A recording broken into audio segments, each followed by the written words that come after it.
Senator from Massachusetts. Thank you, Mr. President. I'd like to begin by expressing my support for what Senator Snowe has been doing and for the EDA reauthorization bill. I applaud the committee for producing a good and comprehensive bill. And as you know, these EDA grants provide vital resources not only for Massachusetts, thank you, not only for Massachusetts economic development and businesses, but also other states throughout the country to help communities get back on their feet in this tough economic climate. For that reason, the reauthorization of this is incredibly important, and I would encourage that it be done so. I rise to speak about two amendments in this bill that affect the stability of our small businesses. Senator Snowe and Senator Coburn's Freedom Act to reform the small business regulatory system is one that I have consistently supported because it's a common sense solution.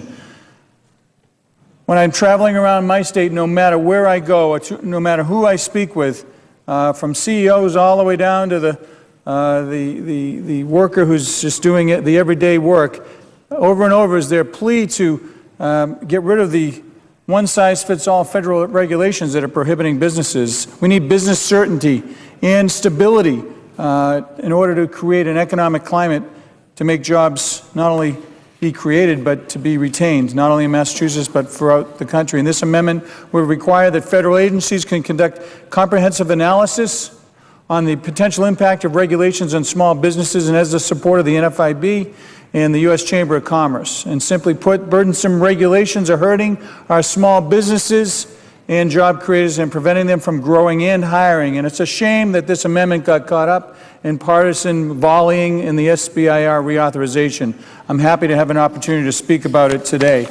I also want to turn to the Senate's attention to the amendment I have filed, Amendment 405, to repeal the 3% withholding tax, a malignant and business-threatening provision. It's based on S-164, the Withholding Tax Relief Act of 2011, which enjoys bipartisan support and is critically needed now. The ranking member of the Small Business Committee, Senator Snowe, is a co-sponsor, as well as 14 of my colleagues.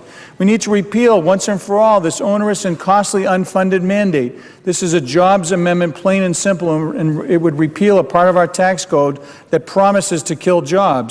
As you know, Mr. President, we've had many comments about how that this bill would in fact cost potentially as high as $75 billion to actually implement, and the monies received back to the federal government will be about $8 billion over that same period. It's absurd. Any tax that costs more to implement that brings in revenues should be repealed immediately. And 2 months ago, I received a letter from Massachusetts State Secretary of Finance, Jay Gonzalez, warning Congress of the inevitable threat to small businesses' ability to survive in this economic climate if we allow the continuation of this stealth tax. So I would encourage that— Senator's time has expired. Thank you, Mr. President. I would encourage that we also adopt that amendment. Thank you.